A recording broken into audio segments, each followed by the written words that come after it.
వద్దు, don't trust anyone.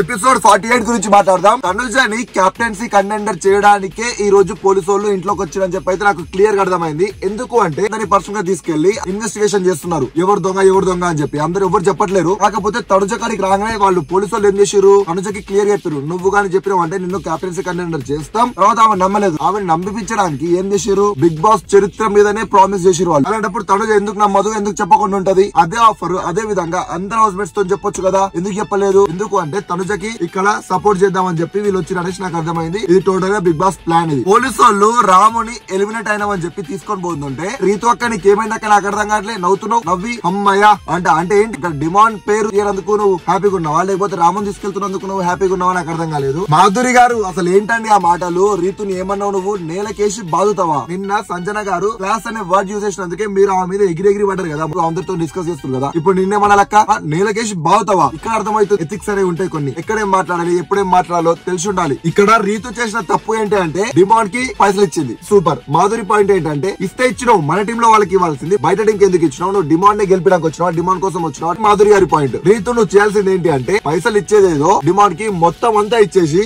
అరే ఇది నాకేమరా బై, నీకేంది, నీ ఇట్నే ఆడతా, నీకేంది నొప్పి అని చెప్పేసి ఒక మాటలు ఉంటాయినా. ఆమె సైలెంట్ గా సప్పుడు కాకుండా కూర్చునేది. డిమాండ్ గెలిపడానికి వచ్చినా, నారిని ఆడడానికి వచ్చినా, అది నా ఆట, నీకేం అవసరం అని క్వశ్చన్ వేయడానికి నీకు ఛాన్స్ ఉండేది. కాకపోతే నువ్వేం చేసినావు, ఇక్కడ సగం ఇచ్చినావు, అక్కడ సగం ఇచ్చినావు, ఎటు కాకుండా అయిపోయింది. పాపం డిమాండ్ కి యూజ్ అవ్వలేదు, ఇక్కడ వీళ్ళకి యూజ్ అవ్వలేదు. ఏమన్నా స్టాండ్ తీసుకుంటే ఒకటే స్టాండ్ తీసుకోవాలి. మాధురి గారు మీ ఆట మీరు ఆడుకోండి అండి. సంజన గారిని ఎందుకు అంటున్నారు మీరు? ఇమాన్యుయల్ క్యాప్ ఇవ్వడానికి వస్తుంటే మీరు అరే నన్ను ఏమన్నా సంజన అనుకుంటున్నావా, బుర్ర లేదు అనుకుంటున్నావు నాకేమన్నా అంటే సంజనకి బుర్ర లేదన్న మీ అర్థం. అట్లా అంటారు ఎవరన్నా? ఈ రోజు మొత్తం ఎపిసోడ్ లో అయితే మాధురి గారు టూ మచ్ ఓవర్ యాక్షన్ చేసిన అయితే నాకు అనిపించింది. Congratulations to the captain Emmanuel. నాకు ఒక పెద్ద డౌట్ ఉండిపోయింది. తనుజ అక్క ఇంట్లో పడిపోయింది కదా, పడిపోయిన తర్వాత హౌస్ మేట్స్ నీళ్లు కొడుతుంటే ఆ మొక్క మీద కొంచెం కూడా కదలలేదు. అదే డాక్టర్ రూమ్ లో పెట్టగానే అక్క ఎమ్మడలేసి కూర్చుంది. Oh my god, it's a mysterious question. Oh my god, Madhuri అక్క అసలు ఈ బాధ ఏందక్క నాకు అర్థం కావట్లే. అక్కడ కళ్యాణ్ ఎడుస్తుంటే వెళ్ళి ఓదార్చాలి కానీ బయట జనాలు చూసి నవ్వుతారా? ఎందుకు నవ్వుతారు నాకు అర్థం కాలే. వాళ్ళిద్దరు రిలేషన్షిప్ అలాంటిది, ఫ్రెండ్షిప్ కావచ్చు, లవ్ కావచ్చు, ఏదైనా అవ్వచ్చు. అబ్బా